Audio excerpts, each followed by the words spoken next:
Hi, Leo. It's great to be talking to you. How are you doing today, man? Yeah, dude, I'm doing just fine. Thank you for having me. Yeah, it's great to have you here on the show. And let's start with the present. Winds of Time has just been released, your brand new album. It's been described as your most ambitious work to date, especially after premiering the 10-minute title track, and cinematic video, and everything. What were your artistic goals when you started working on this album? I'm not sure if we had any specific artistic goals in mind when we went into writing this album. Of course, just by the virtue of being a musician, you're constantly coming up with ideas and stuff, and there's always an instrument laying around somewhere. So you tend to take down a lot of ideas throughout the year. Um, I think the other thing too was that we came off of our European tour, and whenever you go to play shows, there's a bunch of ideas that come to mind just when you're playing, and you're connecting with the fans, and you think of all the stuff you wish you would have done on the previous songs. So of course, going into the new album, that's fresh in your mind as well.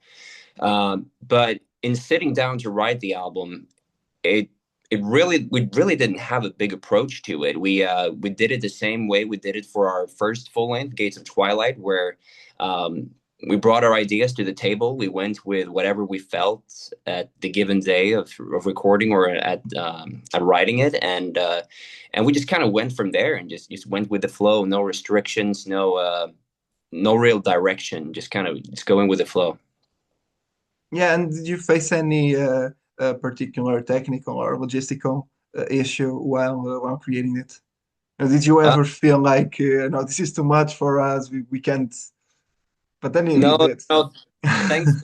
Thankfully, no big issues. I mean, in terms of like technical stuff, we used some like different gear and stuff when we recorded. You learn a lot just from recording your previous works. So there's always some slight upgrades that you make, but logistically, it was the exact same setup as we've been doing previously. I guess the drums were recorded in a different spot this time, but for me and Parker writing the stuff, it really was. I wouldn't say it was a breeze because it's always when you have a deadline. We wrote this Yeah. stuff in weeks, the full album. When you have a deadline, of course, you got to really stick to the format of writing the lyrics, recording it, moving on to the next thing, and you got to try to keep an open mind and not get stressed and stuff like that. But thankfully, due to the working dynamic of me and Parker, both personally and creatively, it really worked well.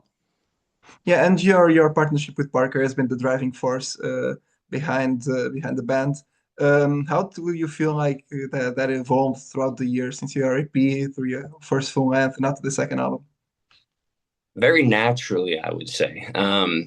When we first wrote our EP, I mean, we started working on some of that material, I guess, back in 2020, 2021.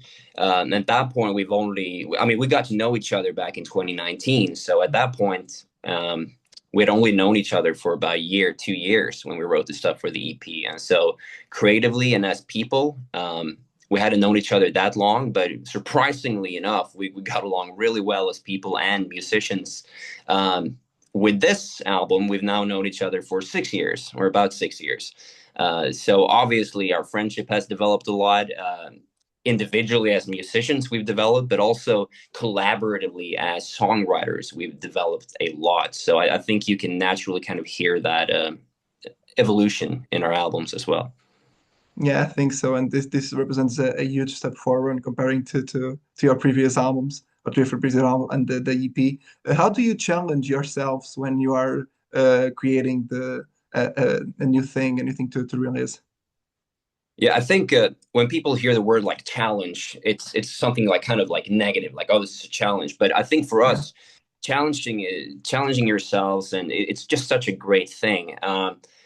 Like I mentioned earlier, when we go to work on music, we have some ideas going into it. But other than that, it's just one big challenge of the unknown. Like, what are we going to do? What are we going to write? Where is this going to go? We have no idea. And we love that. That's exactly the situation we want to be in when we sit down to write. Um, so I think that type of challenge, the unknown, so to speak, is really what drives it. And the more you face yourself with that type of challenge, the less it starts feeling like a challenge and just actually is like the workflow of how you do things. So I think it's one of our best our strong sides is to just go in pretty unprepared and just grabbed by whatever comes at you creatively. Yeah, and it's also so freeing, to do that. You can do literally whatever you want, go whichever direction you feel like. I must. That's probably one of the strengths that you and Parker bring into the band as well, right? No, you're absolutely right. I mean, we never ever set out to do anything like in specific. Like we don't try to rewrite something we've done before. We're always looking to do new stuff because that's what's interesting to us, and that's I feel like most musicians, that's how you want to go about it, you know? There's no need to try and recreate something you've done, and we're never going to try to do that. It's always going to be what's inspiring to us at the time, and I think that's what's going to keep evolving the band as well. Yeah, exactly. And one of the things that defines your sound is your voice. You have sometimes quite a bluesy voice, which is great. I think it's very well. Did you try anything new for this album? Yeah, I'm always trying to be as expressive and as emotional as I can. And I feel like the lyrics and the way you treat your voice, they really go hand in hand. So I do try to lean as much as I can into expression. And when it comes time to record, I really try to, I put myself into the lyrics and I try to communicate that. And I feel like that's what touched my heart when I listen to my favorite artists, because they're really good at that. So of course, I'm still developing my voice. I'm still learning a lot about my voice, and I'm always striving to get better. I think my voice took a step up from the last album, and I'm hoping to continue like that. I want to continue to develop, continue to evolve, and explore new things with my voice. Yeah, and especially evolved probably since that massive European tour that you did in 2024. What memories do you keep from that tour? Oh, I mean, the entire experience as a whole is really cool. Growing up, Mhm. uh, you always dreamed about going on big tours. Yeah. You know, and now that you get to actually go around and play in countries you've never gone to before, you've never played before, and meet all these fans that like get with your music, it's still a very surreal feeling to me, and I feel like it will always be, and I think that's healthy too. You should never lose appreciation for the fact that people actually enjoy what you do and they have a special relationship with it. So I think that's probably the biggest thing I take away from it, is just how much it blows your mind to go out and meet all these people and to get that kind of response when you get up on any given stage in what seems like any given country too, because we've played in I think 10 countries so far in Mhm. the band history, and it's all been a blessing, really. Yeah, and that probably also shaped a lot of the sound for this new album. In what way, apart from of course growing ourselves as musicians, in what way did that help the creation of the album? Yeah, I mean, when you go to play the songs that you've written live, it's not quite as it is on the album, and I think that's the beautiful thing about it. So that when you come out as a fan, hopefully the quality is still as good as on the, not better. But some melody lines change, some lyrics might change. There might be an unexpected stop somewhere. There might be a medley.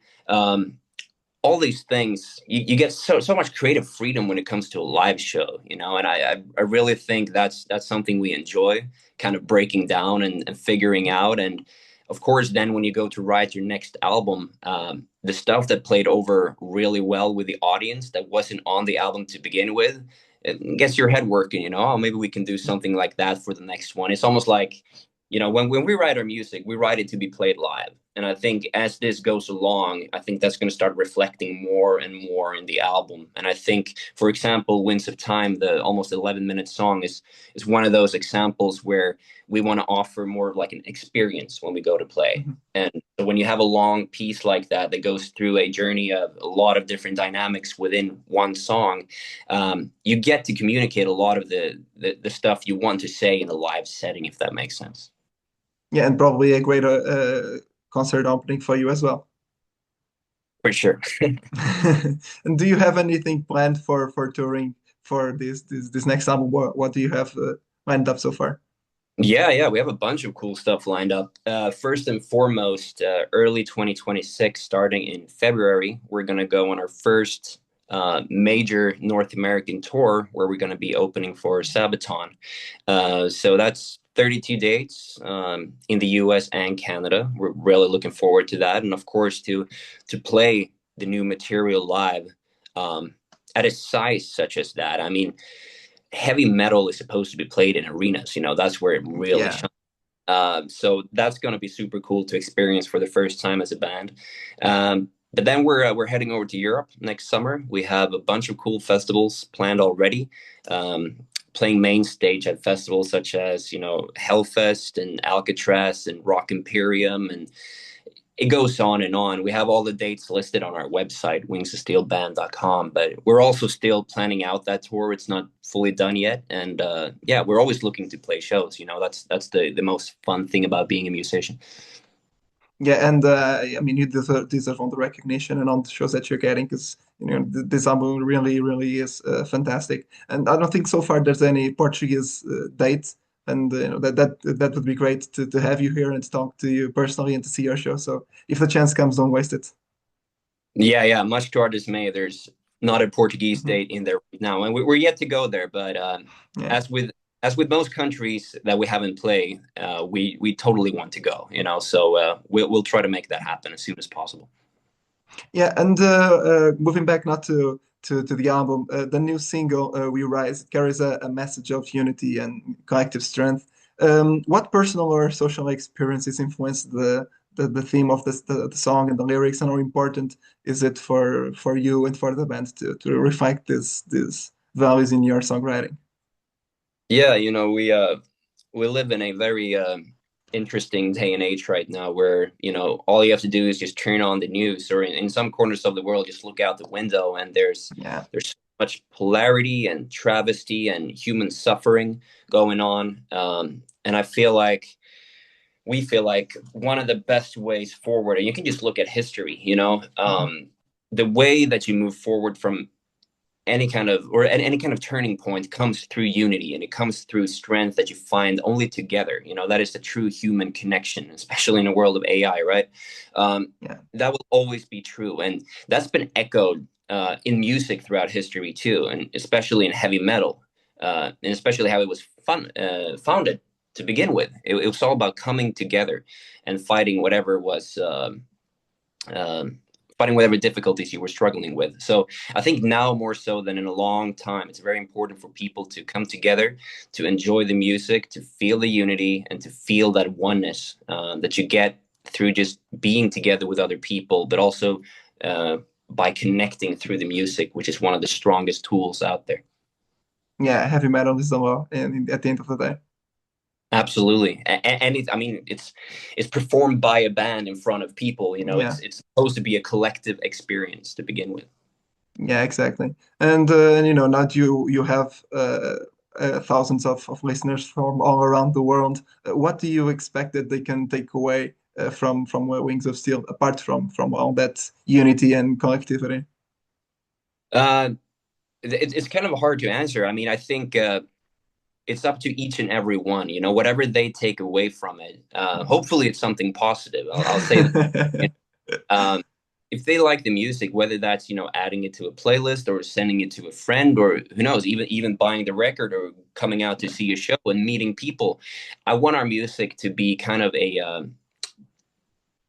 meeting point, but also like a personal introspection kind of thing where it makes you feel right. It all comes down to emotion. So I think really, so long as people enjoy what we're doing, that's all you could ever ask for as a musician. Yeah, that's a great answer. Now this album is also your first album to being distributed in Europe by iRoller. How did that partnership establish itself? Yeah, with this partnership, we're also putting out our previous releases as well. So the EP and Yeah. Gates of Twilight. But yeah, so we as the band has kind of grown a lot, we've realized that it's really difficult for fans in Europe to because a lot big portion of our fan base is located in Europe. To get our albums, they have to order it from our website, which is all based in the US. So shipping is just horrible. So for quite some time, we were trying to set up a physical distribution deal in Europe, partially to take the logistical hassle off of our backs, but also, of course, to be able to meet demand in Europe and be there for the Mhm. fans to make sure that they have what they want. And we were in talks with a couple of different labels about this, but it wasn't until we started talking with High Roller that we felt like we had something that worked for everyone. You know, worked for the fans, it worked for us, and it worked for them really well as well. So, super happy to finally have that in place. We've since also got a physical distribution deal in Brazil and Japan as well. So I think this is a really good step in making the music more accessible for people around the world. Yeah, it's a great step, I think, both for your European fans that they deserve it, especially now with the tariffs and everything. Buying stuff and selling stuff to the US is so complicated nowadays. This came in a great timing, I think. Finally, looking ahead and not wanting to get ahead of myself, but what is the next step for you guys? You know, we know that we're going to North America to do that tour. We know that we have some really cool shows planned for Europe next year. We're always trying to look beyond that, but I feel like, of course, we have our own plans where we would like to see the band in 5 years from now. You know, but at the same time, you got to kind of keep your head down, stay realistic, Yeah. and reach what you can. So. We're gonna see where this takes us. You know, I think what we have planned right now, when we're done with that, the band is gonna be on a completely different place than where we are at today. So hopefully that will come with more opportunities and will offer us ways of getting to more people, you know, and getting to Portugal as well. Um, we will do our utmost to get everywhere, you know, and to get our music to everybody out there. So that's always been the goal, and we hope that within the next couple of years we'll be able to maybe even do a world tour. You know, we want to play all the Yeah. continents if we can. Yeah, and I'm sure that you guys are going to reach it. I mean, you guys are incredible. Thank you so much, Leo. It was great to have you here. Would you like to send any message to your Portuguese fans? Of course, our fans in Portugal, like I said, we're going to try to get there as soon as we possibly can. Meanwhile, keep spreading the word. That always helps in getting some good bookings out there. And yeah, stay true to yourselves. Remember, peace through strength and unity, love, and heavy metal.